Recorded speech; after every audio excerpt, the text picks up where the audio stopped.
The greatest superhero movie of all time turns 20 years old today, Monday, July 29th. That's right, Sky High turns 20 years old. I both jokingly and seriously say all the time that Sky High walked so the MCU could run, but I genuinely believe it is an excellent superhero film, and I think it is very formative, and it always makes me a little sad that it didn't perform as well as it should have. I feel like a lot of times this flies a little bit under the radar. It's not the one always at the tip of people's tongues, but I think this movie is genuinely so smart and it's so special. So in honor of its 20th, we're going to talk about what it means to me, why I love it so much, and why I just think it's brilliant. Growing up, this movie was such a comfort movie for me. I had it on DVD and I had my portable DVD player and I would play it all the time. Anytime I had to go sit somewhere with my parents, I would break that out. I vividly remember seeing this in theaters. My mom let me bring a friend to go see it, and I was just kind of buzzing coming out of the theater. Unfortunately, I didn't have Letterboxd as a kid, so I don't have the official count, but I've seen this movie so much, and it really has always been a comfort film for me. A lot of people are like, really, you love it that much? And I was always like, yeah, it's genius. I think it's so brilliant and so smart and fun, but I also have kind of wondered, why do I love it so much? Why does it sit with me so firmly in my heart? And I did kind of have an epiphany this year, and that's the fact that Disney kind of made a wonderful coming out film without meaning to. This film is so queer coded. I know on Twitter a lot of people joke that this is the movie for the bisexuals, and they're not wrong, but I genuinely think Sky High is a wonderful coming out allegory. Again, Disney definitely didn't mean to, but think about it. And obviously this movie is just about kids figuring themselves out in high school. It is very universal, but I really think the queer subtext struck a chord with lil ol' me. Think about it. These kids are placed in a lane that will determine the trajectory of the rest of their life based on something they cannot control. These sidekicks are looked down upon and kind of poo-pooed in this society because of their powers, which again, they cannot help. Will Stronghold, our main character, he does not show signs of powers at the jump. He cannot control that. The nurse, played by Cloris Leachman, even says there's not really anything you could do unless we drop you into a vat of toxic waste, and even then it might just kill you.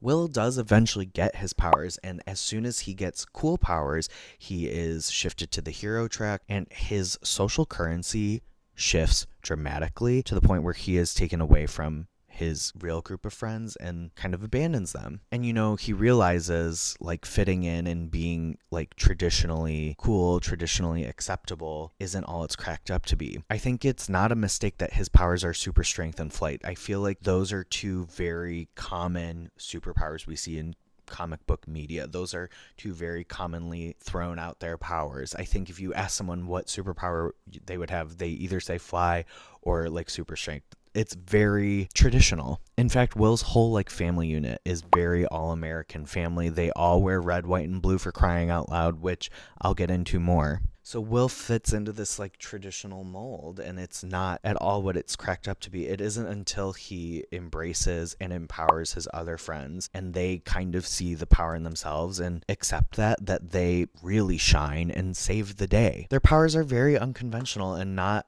helpful on the surface. One turns into a guinea pig, one kid melts, one kid glows, but at the end of the day, when they embrace it, they're able to harness that and utilize it effectively and efficiently, and they become the heroes. We also see it with War and Peace. Warren's dad is a villain and he is kind of outcast for that. He does have a darker power, so he is automatically thrust into this track. Spoiler alert if you haven't seen it, but Gwen Grayson is revealed to be Royal Pain, and she was a technopath. She could control technology, and people criticized her and, put her in a box. And, because she was criticized and ostracized for who she was, for something she could not control, she went down a dark path. I think it's all there. Again, these coming of age films all have just this broad theme of identity and accepting yourself, but I really feel like the queer subtext shines through in Sky High. It shines through quite a bit. So what makes this movie so brilliant? First and foremost, the way I always pitch this movie to people is it's John Hughes making a Marvel movie. It makes the brilliant decision to be a coming of age high school comedy film first and a superhero movie second. The superhero is kind of the backdrop and the world which we're operating in, the world in which we are coming of age. And it really adopts and embodies a lot of these teen movie tropes. It all comes to a head in that final monologue when Will's like, so to summarize, my girlfriend became my arch nemesis became my best friend, and my best friend became my girlfriend. But hey, that's high school.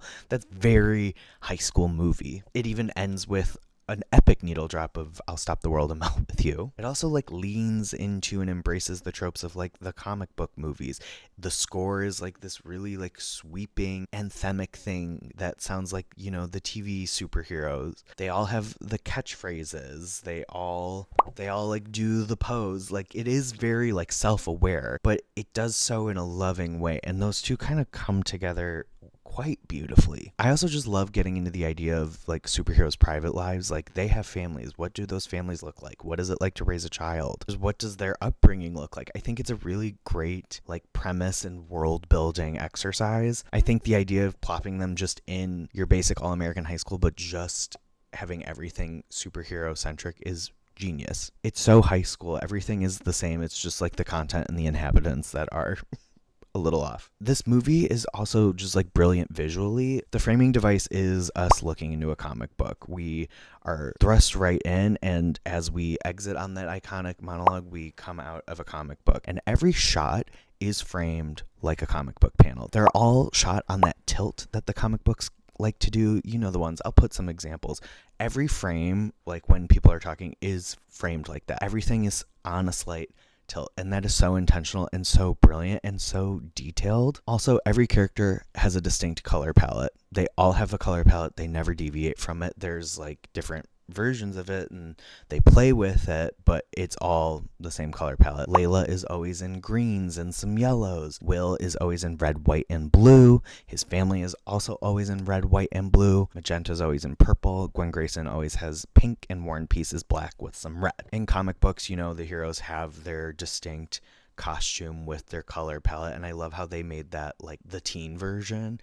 I think that's really smart. It also does a lot to reveal the character. I feel like we get a good sense of who these people are beyond the performances. Like it already evokes an image. It already evokes a feeling about these people. Let's take Layla, for instance. Her powers involve plants. She is an environmental activist. The minute we meet her, she's in greens and other earth tones. Like I get the full complete picture already just by that outfit and her playing with her power, like growing a plant. So crystal clear. The strongholds, we get this traditional image, right? They are an all-American traditional family, and that is what they value, right? Like his parents are constantly like, we need to be the Stronghold 3. We need to be like the hero family. Like it's so clear. War and Peace, like his dark colors, you know, we're supposed to get the vibe maybe not to trust him. You know, he has the darker colors, but as the film goes on, he kind of sheds his layers and, you know, lightens up a little bit. And Gwen Grayson, she's the dream girl. She's in all these pinks until she becomes Royal Pain and it's dark,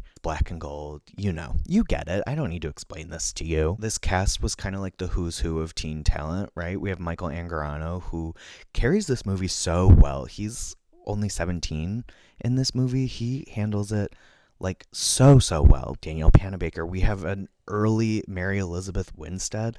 This is one of her first roles, and she's giving us a performance here. We have Nicholas Braun, who would go on to be Emmy nominated for Succession. Like, there's a lot of great young talent. I also think the adults in this movie are genius. You know, you have Kurt Russell, Kelly Preston, brilliantly cast as the Strongholds. I think that's great. Linda Carter is Principal Powers. You know, we have Bruce Campbell, Cloris Leachman's the nurse. Like, I think the adult cast is just as interesting and vibrant as the young kids. And I think this movie, like, really uses their personas outside of this movie as public figures really well to kind of inject more humor and like self-awareness into the film. I could talk about this movie for hours and hours and hours, and I've made this video. I made a shorter video for my TikTok, and I wrote a lovely retrospective on it for the rolling tape that you could check out, and I will have linked below. But thank you so much for indulging me. Go watch Sky High if you have never seen it. It's a brilliant movie. It's so good. It deserved much more than it got. And if you have seen Sky High, go back and get a refresher. It's terrific. If you liked this, if you like retrospectives, if you like reviews, if you like award season stuff, make sure to like, comment, subscribe, and share. Follow me everywhere, and do all the things you're supposed to do with a YouTube channel so I can keep doing this, please. But until the next one, bye.